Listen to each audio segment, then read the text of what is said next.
people have a simple tool then with breathing and meditation to calm their mind and to start feeling great again and coming home to themselves.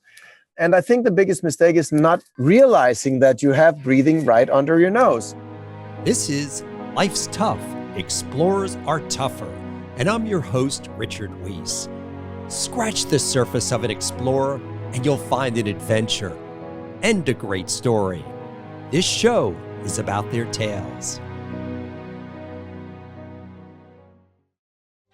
This podcast is a proud supporter of the Explorers Club and the EC50 Initiative, 50 people changing the world that the world needs to know about. For more information, go to explorers.org. How long can you hold your breath?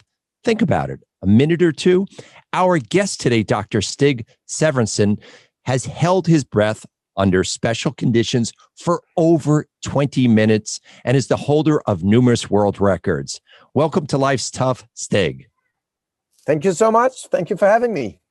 So Stig, you're in the news lately for yet another world record. Which one's this? Yes, that was my latest Guinness World Record. I call it the 2020 dive to make it easy to remember. So I dove 202.0 meters, equaling 2020 in La Paz, beautiful La Paz, Mexico, just before Christmas. So just before the end of 2020, with this crazy COVID year, I thought it was better to end on a positive note. So that's why when I do a record, I like to make it kind of like a metaphor of something and give hope and hopefully some inspiration to people. So it was the longest dive in open water ever performed by a human being, at least. So that was horizontal, right? So a long distance dive. Basically, you go out, you put your little flippers on. I have this kind of dolphin looking like tail, and of course, it was a lot of Guinness World Record. You have to measure and do this and have boats and safety divers. A lot of logistics, but basically, it's a very simple record to understand. You just pop in from one boat and you swim these 200 feet. It's about 660 feet or something. So 200 meters, and then you come up again, hopefully fresh, and that's it. On a single breath of air, obviously. It's called freediving. Most people, if you've ever swam in a pool, and you and I have spoken about this before, the pool that my kids go to is 25 meters, and yes. I swim from one side to the other, and then just pop up and then gasping for breath. And that seems really far, and I think I can hold my breath for a minute or two. How is it that it's possible for somebody to hold their breath 10 minutes, 11 minutes, something like that? That just seems not human. Well, I think it's not even that difficult to understand, to be honest. If you think of people that lift heavy weights or run really fast, it's all about developing your skills. So I'm very fascinated by breathing, and that's what I'm teaching to the world, to make everybody optimize their breathing. And, those 20, 30,000 breaths you take every day, why not make the most out of it? I would say people breathe about 70 to 80% of the max capacity. A lot of people do mouth breathing, chest breathing. So, racing the heart rate, getting stressed, adrenaline. But in breath hold diving, you kind of investigate the other side of breathing, which is so fascinating. If people are a little bit into yoga, maybe they've heard about pranayama. So pranayama is the fourth discipline or the fourth limb of yoga, and that deals specifically with breath holding and breathing techniques, but also the breath holding part that is so overlooked in our modern day and age. So I'm fascinated by that. I've been fascinated by breath holding. It's also called skin diving, or like I said before, free diving, because you're truly free in the water. You just have your single breath of air in your lungs, no equipment really. Then you're truly, at one with nature and yourself, and hopefully also some beautiful animals, whale sharks or sea lions or sharks or rays or whatever, sea turtles. What I'm really fascinated about is also translating all the things we can do with our bodies. So I call it relax on demand. So relaxing your body and your mind at the same time and awakening something that I call the inner dolphin. We all have a diving response or a dive reflex. In English, it's called the mammalian dive response. And we all have this MDR, mammalian dive response. And it gives us the ability to relax and to make good decisions, even under strenuous situations, so in stressful situations. And I hope to translate my dives and my records and my training with breathology, this platform and movement that I've developed, over the last 10 years. I hope to make it practical so people understand that with breathing, we can actually take a lot of control back into our lives regarding our health, regarding our decision making, becoming better parents, husbands, and leaders. So it's not just for the military or sports people, it's absolutely for everyone. And I think when I do the breath hold diving, it's kind of like a little metaphor or a little story. You know, I like storytelling to show what's possible. And if you think of people that are really strong or that can do other things, you know, that can do math really quickly in their head, you're like, that's impossible. But then after a while, you understand that once you have trained for 20, 40 years, you know, you start to master different disciplines. So I'm basically just teaching people relaxation. And from relaxation and optimized breathing, you have a lot of health benefits and a lot of mental benefits, so to speak. So it's not really that unfathomable, you know, to hold your breath for 10 minutes. I would say every ordinary person can do it for 4 or 5. And maybe you can talk about that a little bit because you're curious about breath holding. I am curious to breath holding, but you know, your journey starts in a pool, but not necessarily with breath holding. Right? You start well, I mean, my story, like being born and being a Pisces and having done swimming all my life. You know, I did competitive swimming since I was a child. I was on the talent team at the age of 5. My mother took me to baby swimming. I grew up with a nice swimming pool in my backyard, and I would compete with my younger brother, tossing little plastic animals into the pool, and on a single breath of air, try to collect as many of these animals as possible. Later, we had a game in swimming, which is a quite, I would say, demanding sport, which is great. I like dedication and passion. So when you're a young child and train every day and do weightlifting and running and stuff like that at a young age, you also learn discipline, which I think is very, very important and maybe also needed again in this day and age.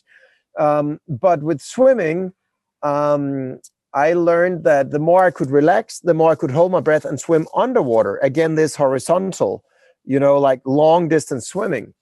And then you start to beat the older guys and you become very self-motivated because it's fun to beat guys that you wouldn't outcompete in swimming because they have more muscle and they're, you know, teenagers, maybe hormones and everything. So I learned from a young age that relaxation underwater just made me feel great. And then I could also strengthen the connection with animals because we would always travel to the Mediterranean. I'm from Denmark, so a bit cold in the north. So we would travel to Spain or Italy or Yugoslavia, as it was called in those days, or France or whatever.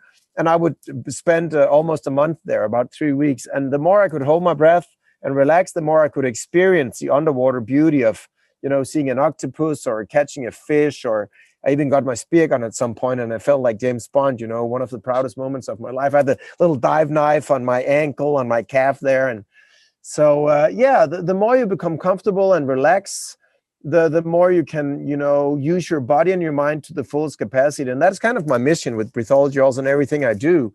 Then I got into biology and I did my PhD in medicine, all these studies of how the body's working.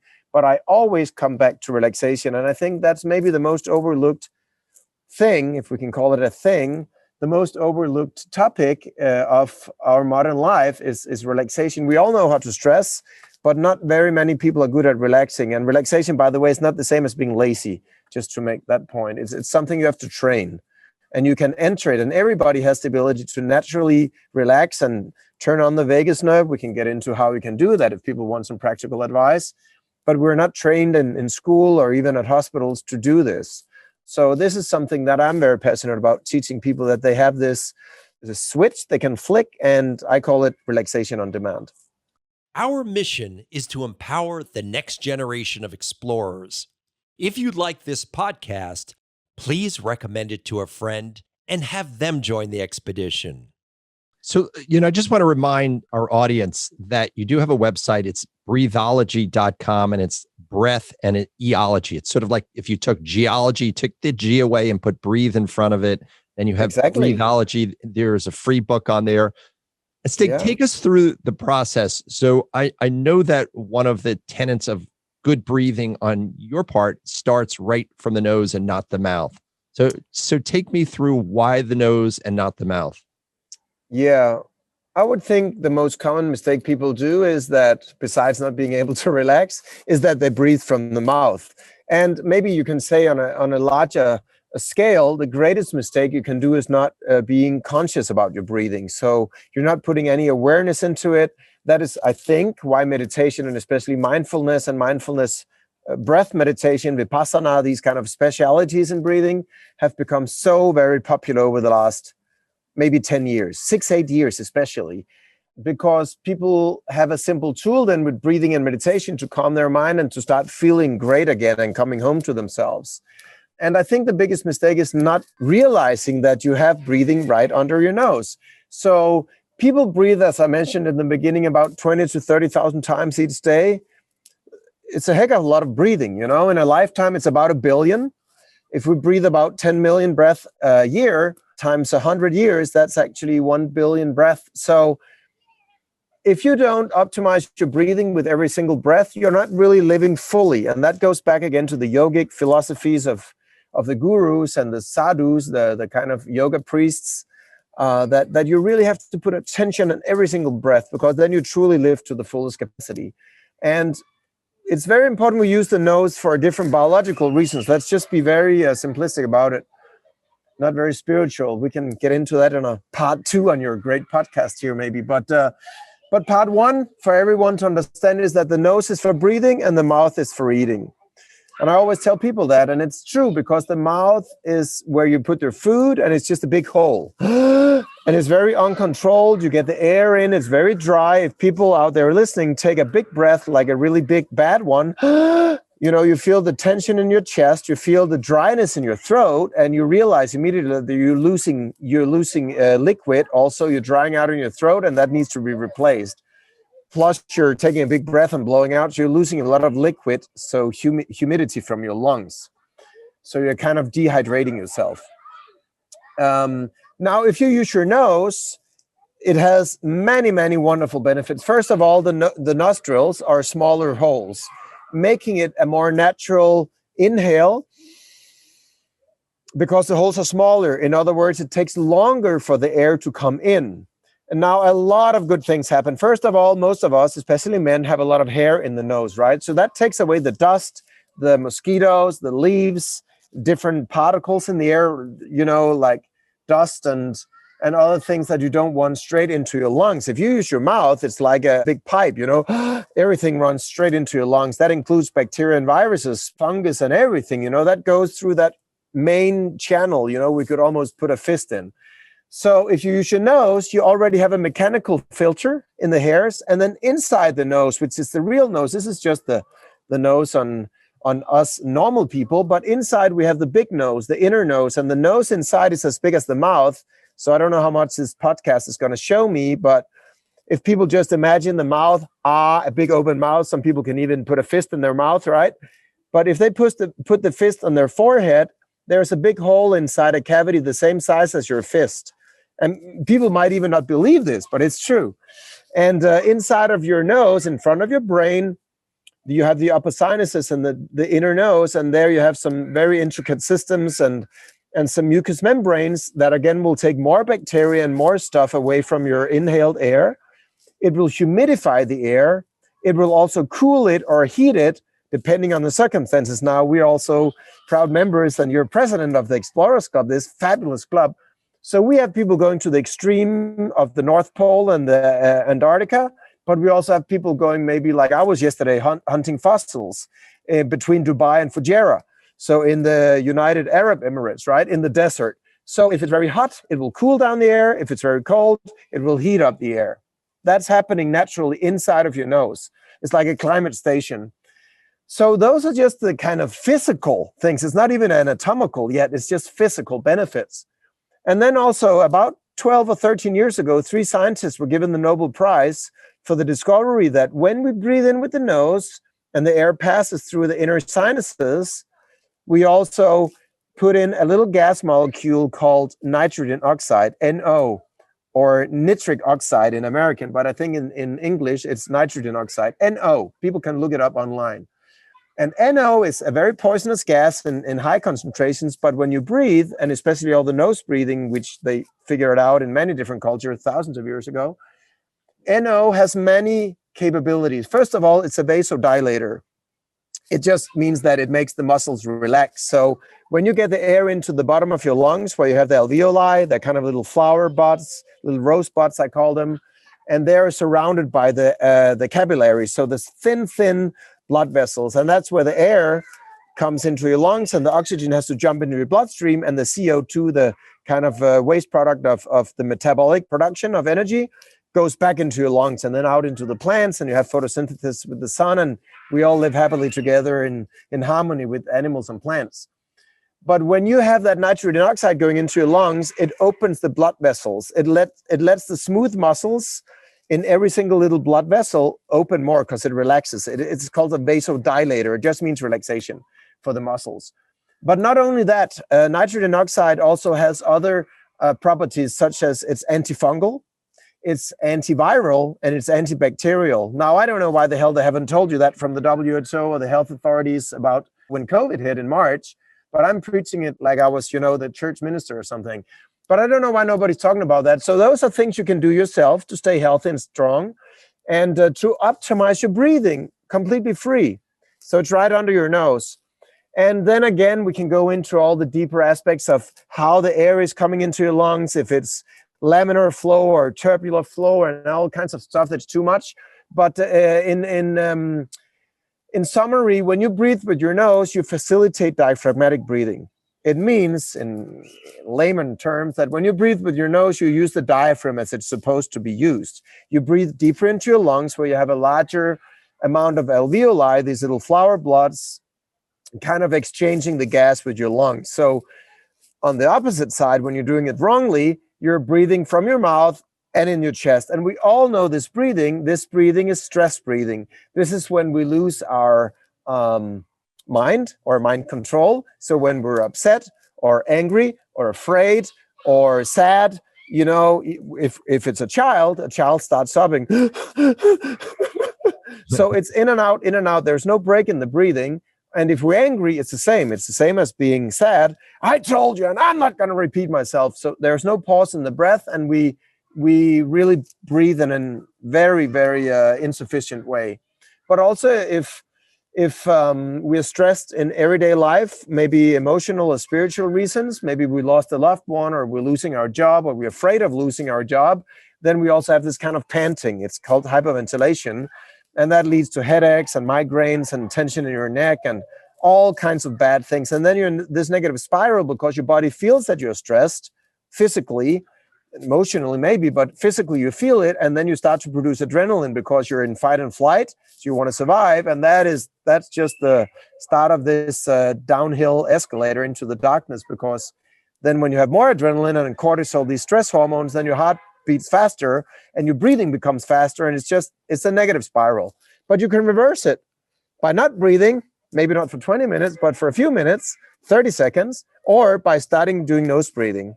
But that's why I'm so passionate about teaching people this, because it's free. One thing that confuses me is if you ask somebody at a party, take a deep breath, and you ask them even for a minute, you get this horrible feeling. I guess it's the carbon dioxide building up. And so even after a minute, it becomes torturous. How do you get beyond that? How do you not have that feeling? Well, two things. First of all, yes, it's very correct what you're saying. It's CO2 that builds up because of the metabolism. So that is the waste product. And when you don't breathe, it doesn't come out, right? So that is the gas that actually signals and calls to the brain for breathing. So contrary to most doctors think it's because you have low oxygen, that's not true. A normal person has about 4 or 5 liters of blood. It's quite a lot. It's more than a gallon of blood. And there's a lot of oxygen in there because every hemoglobin has 4 oxygen molecules. It's not because we're low on oxygen in 1 minute. You had to sprint to use all that oxygen, really sprint like your life was in the end. It's CO2, but it's also because people are not used to the exchange and having high levels of CO2. So some of the main training I do with the Navy SEALs, that's both with the Navy SEALs in the US and in Denmark and other special operation units, the Royal Air Force I train, and also athletes, of course. I train them on hypercapnic training. It means high CO2 tolerance. And you can change and modify the chemical response in your body and in your nervous system and in your brain. And that is part of what I call relax on demand, and also learn to become comfortable in an uncomfortable situation. It can save your life one day if you're a big wave surfer, or, if you're a firefighter or something like that. But it's mostly because people are not used to relaxation. It goes back to what I told you from the beginning. So if you cannot relax, you produce more CO2 because you can't turn down the volume. You can't turn down the metabolic rate of your body. You can't really go into a state of hibernation or deep relaxation. In meditation, you would call it something like delta or gamma, or, maybe even alpha state, the flow state that we all know when time disappears and we're very engaged with someone. It can even be a conversation or planning a new expedition or something that, maybe writing up some music or something that you're maybe drawing. Sports or arts usually is what gets you into flow. And it just means it's the zone where you feel most alive and you become what you do. That's how I define it.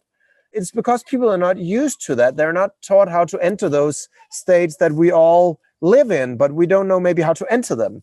So we have these magical states. We have these incredible states of being in our mind, but it was lost in translation from thousands of year-old cultures, how to enter those more blissful states. Let's call them that. And that's where I think breathing especially has a renaissance, because with meditation, it's difficult for some people, and mindfulness is like, what do I have to think about? And, we're also stressed in our brain. And my metaphor is, if you have a computer that's full, a hard disk that's full, you can't really cram anything more into it. So it doesn't matter how many great chips or megabytes of RAM you're putting into it. If it's full, it's full. So it's hard to control your mind with your mind, but controlling your mind with breathing is very easy. So Stig, just in the few minutes we have left here, if somebody, a layperson like myself, wanted to increase their ability to hold their breath, that relaxation thing, you're suggesting take the deep breaths through the nose. Is it out through the mouth? Out through the mouth is fine. You have both the lips and you have the tongue. So that's a very fine valve that you can control yourself. And it's also like a PEEP flow or a CPAP. In the hospital, they give you a resistance to blow into, even for COVID, because it opens the lungs. When you blow into something with the resistance, it opens because the gas has more pressure. So you actually increase the positive pressure of oxygen. In simple terms, you push more oxygen into your bloodstream, right? You become more clever and make better decisions, and stronger if you're rehabilitating from some disease. So you bring it into your stomach. Right. You bring it into your nose and then it runs into your stomach. You can say it doesn't go into your stomach, but it goes into the bottom of your lungs and the stomach bulbs out. But it's not air in your stomach, just so we are very specific on that. But it feels like that. So if you put one hand on your belly and one hand on your chest, the chest shouldn't move until the end of the inhale. So it should be a natural wave. And people can lie in their bed. They can sit in a chair. Either or, but not walking. You shouldn't be standing up, because then you use your abdominal muscles and your lower back to stay straight. So lying down is the best on your back, because then you're completely relaxed. And the second best is sitting in your chair, like you. If you're at an office or if you're working, you can sit and do the practice in front of your computer. Eyes open, closed, does it matter? Eyes open. You can close if you're at home, but if you're at the office, maybe people are kind of looking at you or not. So just keep your eyes open, but keep your attention on the breathing and the sound and the smell or the movement of the air in your nose. And then when you breathe in through the nose to the upper nose that we talked about before, your brain realizes immediately, oh, finally he or she is breathing correctly, and is like, oh, thank you so much. Why didn't we do this a long time ago? And then all the positive things happen. You start to create serotonin and dopamine and oxytocin, the love cuddle hormone, and you start to boost your immune system and stay more healthy and strong. This is what I think is so overlooked in this discussion of how you can stay strong and healthy and resilient to stress and disease in general life. And that's not only old people or senior citizens, that's everyone. Okay, so now I'm doing this. I start to feel that CO2 buildup. Am I going to blow some of that out? Am I going to hold it still? Am I going to try to... With a sound like this. It's called perth breathing. Like you're perching, perch, a valve. So you do that for so I would say you breathe the normal breathing, and I would encourage people to do it on 4 steps. So you breathe in. Breathing should always have 4 phases. It's the most overlooked thing in breathing. People think it's 2 phases, in and out. But like I mentioned before, that's stress breathing, either physically, emotionally, spiritually. So you breathe in with me now, everyone. And that takes about 3 or 4 seconds, something like that. Then you have a slight pause on top. And that's a very important pause, because that's the turning point of the breathing. And then you exhale with your mouth, with your tongue or lips. And when you do that, you trigger the vagus nerve that lowers the heart rate. It's the parasympathetic part. It's what's called rest and digest. And then you have a slight pause again. So that's the third phase. And then the fourth phase is, of course, the inhalation again. So inhale again. Slight pause on the top. Exhale, just downhill. It's also what a sigh is. And we relax the shoulder and the neck and the face. And then a little slight pause again, the fourth phase of the exhale. So that's how you should do it. And if you do that for 1, maybe maximum 2 minutes, you're more relaxed. Your heart rate goes down. People can just look on their pulse watch, this pulse meter. And then you start from there with a positive attitude, put a little smile on your face, either inside or outside. Imagine some sunlight or something. If you're in a dark, rainy spot, you just remember the sunlight from the summer.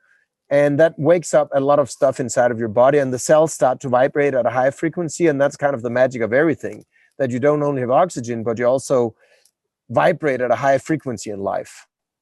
Stig, we're just about out of time. And I just got to ask you a question. So with your free diving, people are sometimes fixated on records or even personal accomplishments. Is there a point in which you take this science or sport or record holding to where now you've so relaxed that you black out and poof, that's it? I mean, I know a lot of free divers, and most of them will tell you about blacking out underwater, which sounds like the most frightening thing that can happen to a person. Oh, it's not. It's deadly dangerous. So, I mean, it's a good thing you mentioned this, because the first rule of diving, which also goes to free diving, is never dive alone. That's the first rule of any scuba diving, snorkel diving, even swimming. Because if you drown underwater and you're alone, you die. But blacking out, as it's called in free diving, a blackout BO, is not the end of the world. It's just kind of like a knockout in boxing. And you wake up again, but not if you're alone in your pool. And that's unfortunately how many, especially young men, try to train and think they're so tough and they're Tarzan and immortal, but then they don't understand the warning signals. So people should be totally calm about this if they do it on dry land, meaning in their bed or on their couch or something, on their yoga mat, but never do it alone. If you want to learn more about freediving and hold your breath, then go and find a professional freediving coach. That's absolutely a must, not just some random lifeguard at a swimming pool who forgets to watch you after 10 minutes when the phone rings. So that's a very good point, Richard. Thank you for bringing that up. But people shouldn't be afraid per se in itself of blacking out. It's a very beautiful feeling. You're surrendering yourself. But of course, when you become a more professional freediver, high-end freediver, it's about knowing your limits and how much you can push the envelope before blacking out. So I don't recommend blacking out, and I don't think it's a great thing to do on camera, because it means that you lose control. And I don't mean the mind control, because I like giving in and forgetting my body and going to another dimension, but you need to have a little string, almost like a lunar light, like a little silky thread, a little connection with reality, and come back when that last bell rings. It's hard to explain exactly what it is, but I have to say to you, when you say blacking out is a beautiful thing, you are blacking out. It feels beautifully because you're unconscious and you're kind of high on life, and your brain shuts down to protect. It's like a MacBook or whatever computer just going black. The computer didn't die. The data is still in the computer. As soon as you plug it back in, to electricity, it wakes up immediately. You don't even have to put in the password. But a blackout is just to protect your brain and the most oxygen sensitive organs. Also, the heart rate goes down very low. It's part of this mammalian dive response. It's a protective mechanism, and it feels great. I've only blacked out a few times. I could black out left and right if I wanted every day, but that's not the point of freediving. But I've experienced it myself, so it's experiential. It's not just something I read in a book, which is like breathing and yoga. You need to experience it. And it feels great because you're bubbling in your blood. You have kind of like champagne in your blood, and you're feeling high. And you have low oxygen, right? You're kind of seeing colors, and people have near-death experiences and see their past. And there are many accounts and stories on that. It's just to tell people it's not something to be afraid of, but something to respect. That's a big difference. Stig, I know many tough people. I really do. I've interviewed, met friends, the whole thing. You are mentally one of the toughest people I've ever met. I just want to remind everybody, if they go online to breathology.com, you can read a lot more about this. You have a wonderful book to download. And ironically, before we started this interview, you were sort of fighting with an iPhone 10 that we think is near death. So your analogy I think of it's near dead. near dead. So we'll hopefully you'll be able to revive that. Stig, thanks for being on Life's Tough, but Explorers Are Tougher. Thank you for having me. It was a privilege, and thank you to everyone listening. Keep breathing. I hope you enjoyed our podcast. Now we have a little favor to ask. We'd really appreciate your support, so make sure to leave us a 5-star review and hit that subscribe button so you'll never miss another episode. See you out on the trail.